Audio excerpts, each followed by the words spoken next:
सतपाल गहरी नींद में सोया हुआ था। उसकी पत्नी उर्मिला ने उसे जगाने की कोशिश की। वह इतनी ऊंची आवाज में बोली कि साथ में सोया उसका 5 साल का बेटा जम्बू भी जाग गया। वह डरी निगाहों से मां को देखने लगा था। क्या हो गया? रात को चैन से सोने दिया करो, क्यों जगाया मुझे? सतपाल उखड़ी आवाज में उर्मिला पर बरस पड़ा। बाहर गेट पर कोई खड़ा है, जोर जोर से डोरबेल बजा रहा है। पता नहीं इतनी रात को कौन आ गया है, मुझे तो डर लग रहा है, उर्मिला ने घबराई आवाज में बताया। अरे इसमें डरने की क्या बात है, गेट खोलकर देख लो। तुम सतपाल की घरवाली हो, हमारे नाम से तो बड़े बड़े भूत प्रेत भाग जाते हैं। तुम ही जाकर देखो, मुझे तो डर लग रहा है। पता नहीं कोई चोर डाकू ना आ गया हो। तुम भी हाथ में तलवार लेकर जाना, उर्मिला ने सहमी आवाज में सलाह दी। सतपाल ने चारपाई छोड़ दी। उसने एक डंडा उठाया। गेट के करीब पहुंचकर उसने गेट के ऊपर से झांक कर देखा तो कांप उठा। बाहर से उसकी छोटी बहन खड़ी सिसक रही थी। सतपाल ने हैरानी भरे लहजे में पूछा, अरे लाली, तू घर में सब ठीक है ना? लाली कुछ नहीं बोल पाई। वह गहरी गहरी हिचकियां लेकर रोने लगी। सतपाल ने देखा कि लाली के चेहरे पर मारपीट के निशान थे। सिर के बाल बिखरे हुए थे। सतपाल लाली को बेडरूम में ले आया। वह बार बार लाली से पूछने की कोशिश कर रहा था कि ऐसा क्या हुआ कि उसे आधी रात को अपना घर छोड़ने के लिए मजबूर होना पड़ा। उर्मिला ने बुरा सा मुंह बनाया और पैर पटकते हुए दूसरे कमरे में चली गई। उसे लाली के प्रति जरा भी हमदर्दी नहीं थी। लाली की शादी आज से 10 साल पहले इसी शहर में हुई थी। तब उसके मम्मी पापा जिंदा थे।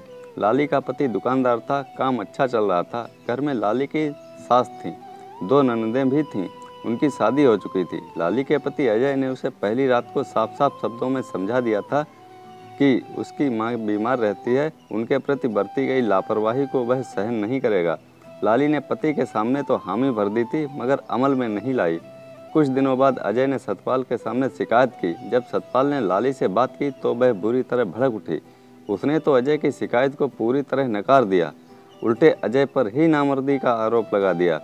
अजय ने अपने ऊपर नामर्द होने का आरोप सुना तो वह सतपाल के साथ डॉक्टर के पास पहुंचा। अपनी डॉक्टरी जांच कराकर रिपोर्ट उसके सामने रखी तो सतपाल को लाली पर बेहद गुस्सा आया। उसने डांट डपट कर लाली को ससुराल भेज दिया। लाली ससुराल तो आ गई, मगर उसने पति और सास की अनदेखी जारी रखी। उसने अपनी जिम्मेदारियों को महसूस नहीं किया। अपने दोस्तों के साथ मोबाइल पर बातें करना जारी रखा। आखिरकार जब अजय को दुकान बंद करके अपनी मां की देखभाल के लिए घर पर रहने को मजबूर होना पड़ा, तब उसने अपनी आंखों से देखा कि लाली कितनी देर तक मोबाइल फ़ोन पर न जाने किस किस से बातें करती थी। एक दिन अजय ने लाली से पूछ ही लिया कि वह इतनी देर से किससे बातें कर रही थी। पहले तो लाली कुछ भी बताने को तैयार नहीं हुई, पर जब गुस्से से भर उठा तो लाली ने अपने भाई सतपाल का नाम ले लिया। उस समय तो अजय खामोश हो गया, क्योंकि उसे मां को अस्पताल ले जाना था। जब वह टैक्सी से अस्पताल की तरफ जा रहा था तब उसने सतपाल से पूछा तो उसने इनकार कर दिया कि उसके पास लाली का कोई फ़ोन नहीं आया था। अजय 2 घंटे बाद वापस घर में आया तो लाली को मोबाइल फ़ोन पर खिलखिलाकर बातें करते देख बुरी तरह सुलग उठा था। उसने तेज़ी से लपक कर लाली के हाथ से मोबाइल छीनकर 4-5 घूंसे जमा दिए। लाली चीखती चिल्लाती पास पड़ोस की औरतों को अपनी मदद के लिए बुलाने को घर से बाहर निकल आई। अजय ने उसी नंबर पर फ़ोन मिलाया जिस पर लाली बात कर रही थी। दूसरी तरफ से किसी अनजान मर्द की आवाज़ उभरी। अजय की आवाज़ सुनते ही दूसरी तरफ से कनेक्शन कट गया। अजय ने दोबारा नंबर मिलाकर पूछने की कोशिश की तो दूसरी तरफ से मोबाइल स्विच ऑफ हो गया। अजय ने लाली से पूछा तो उसने भी सही जवाब नहीं दिया। अजय का गुस्से से भरा चेहरा भयानक होने लगा। उसके जबड़े भींचने लगे। वह ऐसी आशिक मिजाजी कतई सहन नहीं करेगा। लाली घबरा उठी।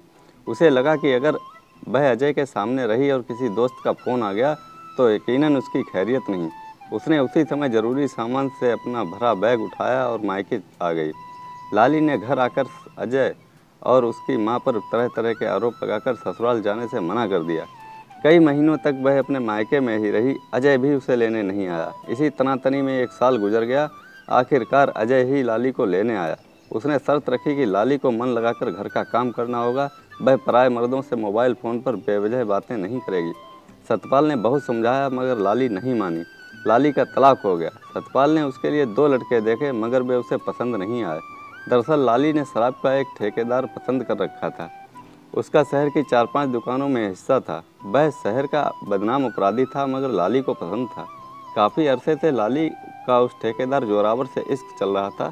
जोरावर सतपाल को भी पसंद नहीं था, मगर इश्क में अंधी लाली जिद के सामने वह मजबूर हो चुका था। उसकी शादी जोरावर से करा दी गई। जोरावर शराब के कारोबार में केवल 10 पैसे का हिस्सेदार था, बाकी 90 पैसे दूसरे हिस्सेदारों के थे। उसकी कमाई लाखों में नहीं हजारों रुपए में थी। वह जुआ खेलने और शराब पीने का शौकीन था। वह लाली को खुला खर्चा नहीं दे पाता था। अब तो लाली को पेट भरने के भी लाले पड़ गए। उसने जोरावर से अपने खर्च की मांग रखी तो उसने जिस्म बेचकर पैसा कमाने का रास्ता दिखाया। लाली ने मना कर दिया तो जोरावर ने घर में ही शराब बेचने का रास्ता सुझाव दिया। अब लाली करती भी क्या, वह अपना मायका भी उसने गंवा दिया था, जानती भी कहाँ। उसने शराब बेचने का धंधा शुरू कर दिया। उसका जवान गदराया बदन देखकर मनचले शराब खरीदने लाली के पास आने लगे। उसका कारोबार अच्छा चल निकला। जोरावर को लगा कि लाली खूब माल कमा रही है, तो उससे अपना हिस्सा मांगना शुरू कर दिया। लाली ने पैसा देने से इनकार कर दिया। उस रात उन दोनों में झगड़ा हुआ। लाली जमा किए तमाम रुपए एक पुराने बैग में भरकर घर से भाग निकली और किसी दूसरी जगह पर जाकर रहने लगी।